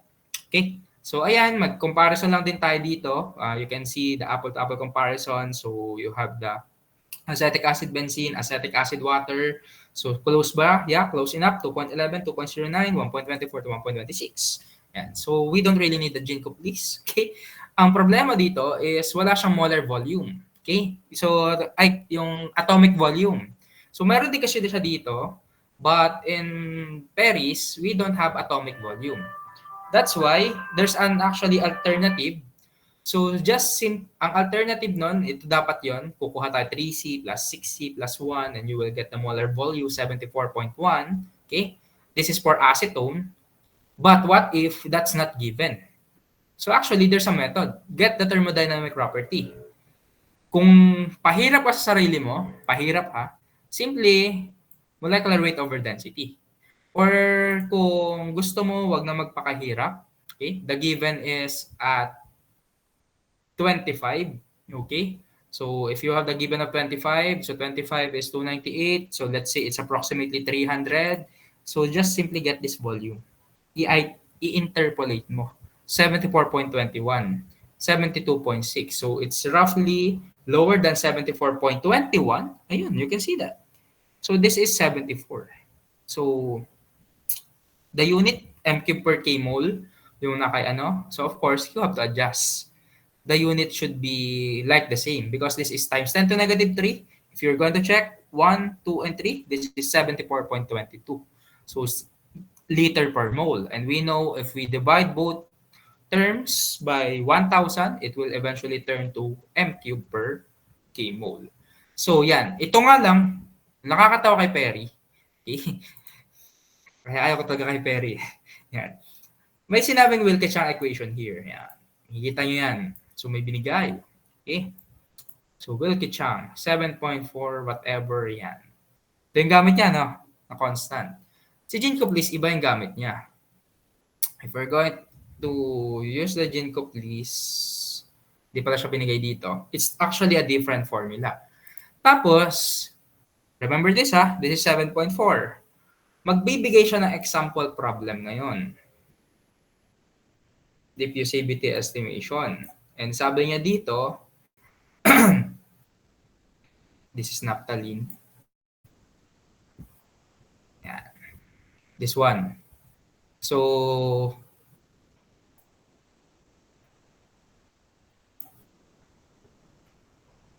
yan. So sabi niya dito, i-estimate daw natin yung diffusivity nito via Wilke-Chang, which is the equation above. Okay? So ano yung nakalagay niya na constant? Sabi doon, it's 7.4. This one. Sige. Pinapa-estimate mo eh. Diffusivity ni DMF. DMF in, I think water? Yeah, water. Ano kayang ginamit niya? Wilke-Chang ka pa nalalaman. Sheesh. Happened. Where are you, Wilke-Chang?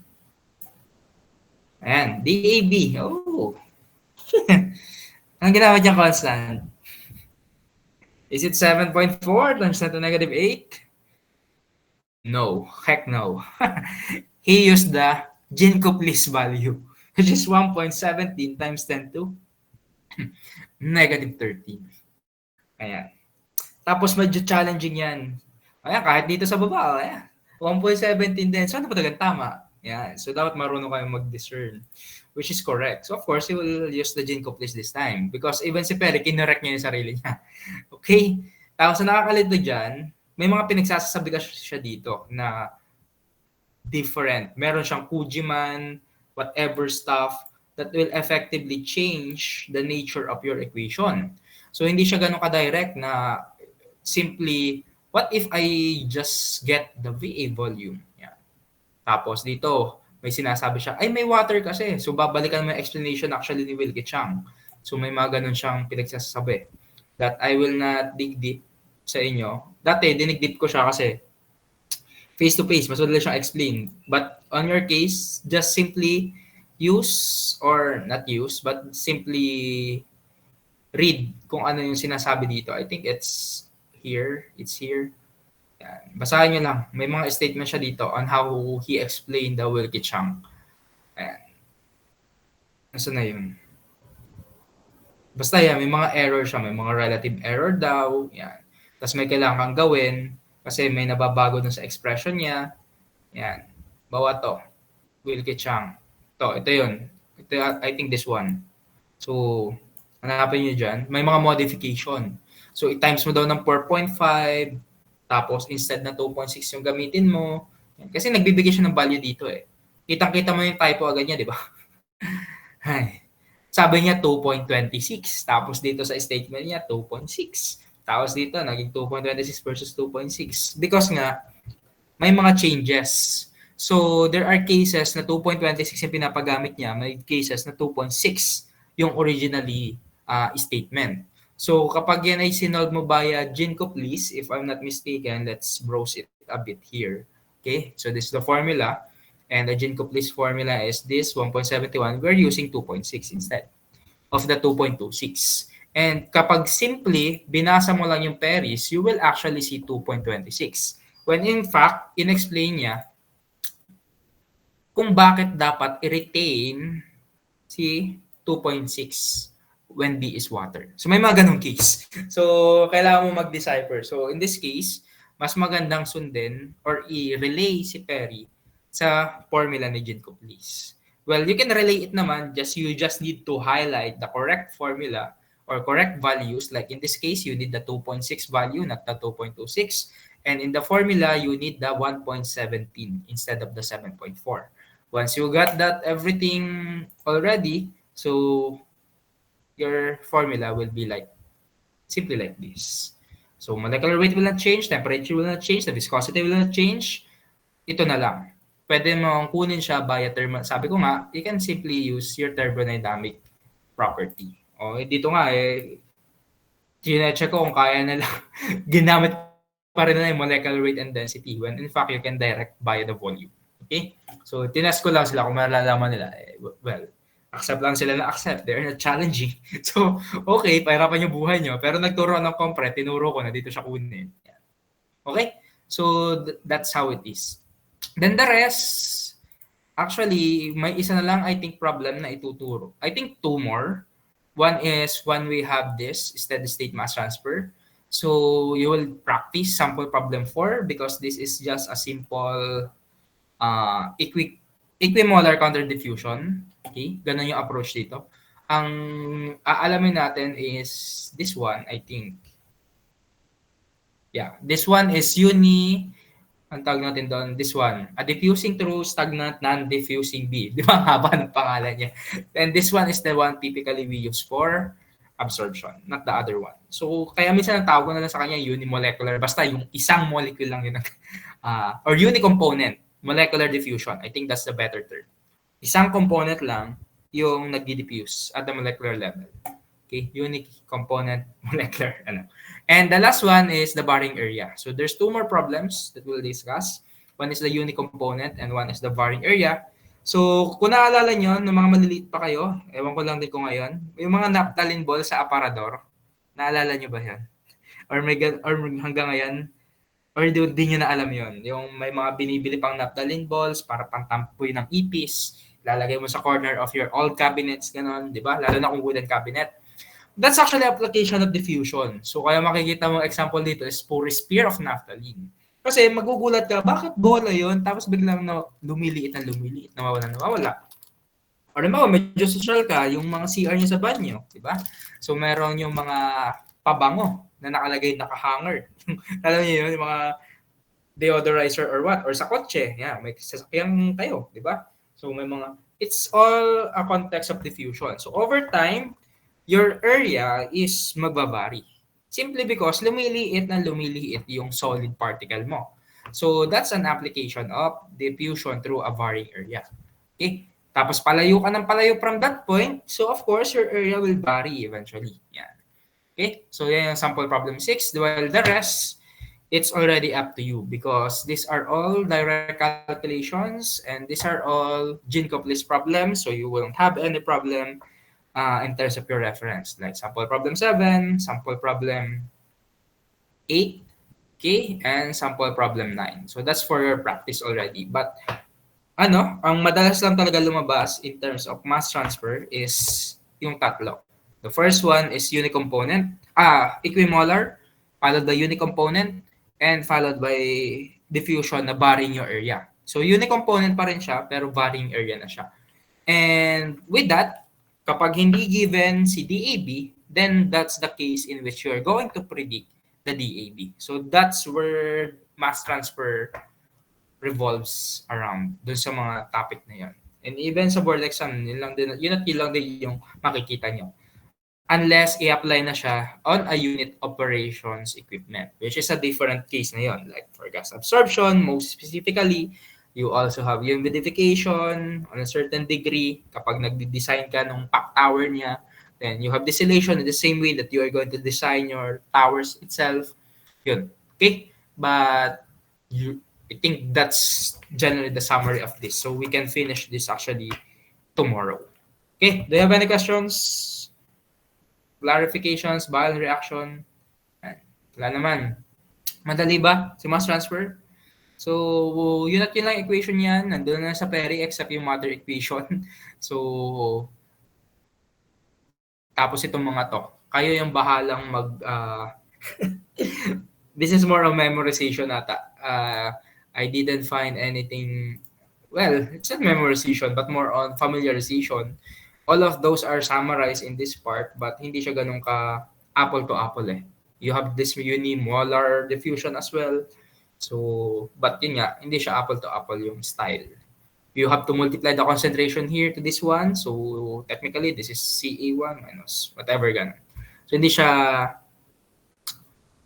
mas comfortable gamitan yung approach ng yung normal equations that we are using in calculation. So, hindi ko siya nirelay sa Perry. But you can relay if you want. So, something like this lang din naman. Kung mananatis mo, ayan, may ln ka pa rin. This is two constant value. So, on the same case, this is two constant value. One is, what is this? Okay. So, R and L. So, left or right? I'm not sure. So, hindi kasi wala gamit yan. Left and right niya. O, di ba? Ganito mong hula. Left hand and right-hand side. So, ipagpalagay na natin ang right is katulad doon sa drawing ko, di ba? Halimbawa, kapag paganyan, papunta sa right. So, that's our point 2. Okay? And the left side is the point 1 kapag ganito yung direction. So, ayun. Apple to apple pa rin naman. The concentration, you have to relay. If this is concentration, so let's PRT. Try nyo i-multiply doon. Then, eventually, magiging kamukha na siya nito. PRT, ln, tapos, naka-times pa siya doon sa kabilang side. Ayun. So, may mga ganyan lang na keys. Kasi nga, one is in terms of fraction, but we need to get it in terms of the other one. Not the fraction. We need the actual concentration. Okay? So, in this case, this is PRT. In this case, you have to relate this into a fraction. So, technically, you're going to multiply this by C over C. Ayan. Kaya siya lumabas na may some or parang ganun. Okay? So, medyo hassle lang siya na calculation. Okay? So, you can still relay it or katulad din ito. Nasaan yung isa? Sample natin. This diffusion na eh. Ayan. What to? This one. So, DABP RTZ, ayun nga, just simply replace C with P over RT and replace this stuff in a change not on a percent basis but on an amount basis. So if I have an original value of 1, that should be P, yung kabuuan, okay? Totality. Tapos if I have a concentration X8 on the right, so that means A2. And same here sa baba, it's P minus PA1. So, ganun lang. Aralin nyo na lang on how you can able to relate the two equation. Tapos si delta Z, this delta Z can actually change. Ang binabago mo lang dyan on the context is once you have this, where are you? You have this formula, kailangan mong ilagay yung, kumbaga ay, instead of just simply NA, flux siya, divide mo sa A. So, yung delta Z mo is like a R1 here. Okay? So, later, we will discuss bakit parang naging ganyan na lang yung context niya. Okay? Kasi na-cancel yung R2, technically. So, later na lang. Okay? Any questions? Wala na? Good na? Okay. So, sige. tomorrow din naman yung class natin. So, tomorrow ko lang din to isend para tapos na.